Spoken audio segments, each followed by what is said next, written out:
And success, by the way, is not some overnight event. It's all these little things.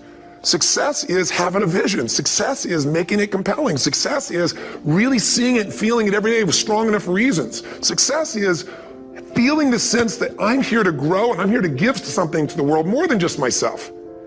Success is caring about other people. Success is calling and saying, I love you in the middle of the day for no damn reason. Or sending a note. That'll change your relationship. Have a ritual of something funny, playful, or a surprise you do. How many relationships are dead today because they have no surprise rituals anymore?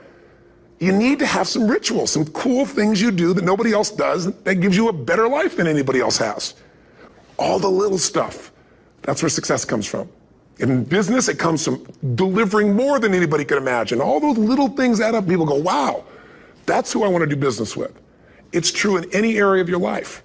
So if you look at somebody who's really successful and you think, wow, I mean, they're so amazing, they're such a genius, you got to dig underneath and you got to remember something. People are rewarded in public for what they've practiced for years in private.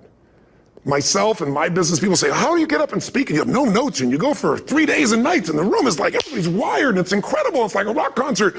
How do you do that? How do you have that confidence? Well, you know, it's not confidence, it's experience now.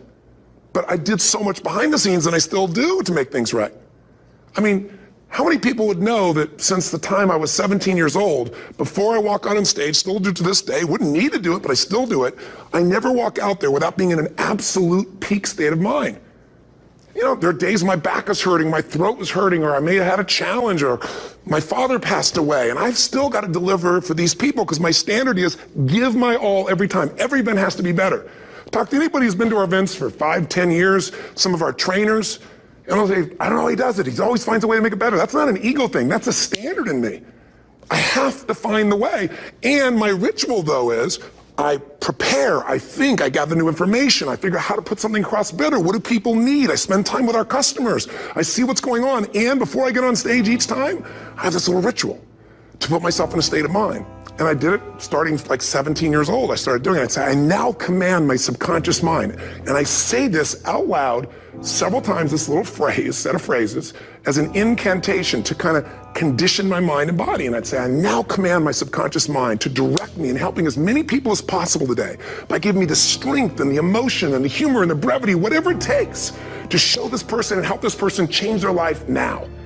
And I started that with a person when I worked with people one-on-one, and I would do that for 45 minutes driving in my Volkswagen to go serve and coach somebody for the first time.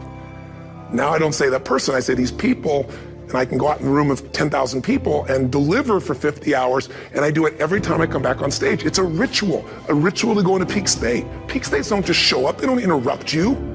Great ideas don't interrupt you, you gotta pursue them. I talked to Michael Jordan, I'll never forget, at the peak of his career, and got to watch his final game, saw him backstage and spent some time with him, and it was a pretty exciting time. He was the greatest basketball player I think that ever lived and has ever lived. And I asked him, I said, you know, what sets you apart, Michael? You know, what is it? And is it God-given talent, ability, skill? What is it? And he said, Tony, you know, he said, I can shoot you straight, and you know it's not, you know, me trying to act humble. He goes, I have a lot of talent, a lot of God-given talent, a lot of skill. I've worked really hard, but he said, really, it's my standards. He said, every day I demand more from myself than anybody else could humanly expect. I'm not competing with somebody else, I'm competing with what I'm capable of. Magic formula. Because most of us lower our standards, why? Because who you spend time with, my friends, is who you become. One of the biggest reasons I started going to seminars when I was like 17 is I had nobody around me as a great role model. I could read about somebody, but being around people, being in that environment was very different. Finding a way to go to work with someone who lived that standard of life was very different. You get around people with low standards and you compete with it. You don't need to compete with it. It's like, okay. I mean, remember Jerry Springer? I don't know if he's still in the air, but you know, I remember he used to get people on the show and I thought, where would he find these people? And why would people watch? I'll tell you why they watch. They watch these people and go, my life's still pretty darn good compared to that person. Look at them. You don't have to change your life. All you have to do is find somebody with a lower standard and you'll feel good about yourself. But if you feel that good feeling, it's an illusion. The only thing that's going to make you happy, my friend, and this year or any other, is to step up. It's to raise the standard. It's to discover what you're capable of and feel that incredible power of pushing through whatever's holding you back and get to the other side of more of your true self. That's what this game's all about.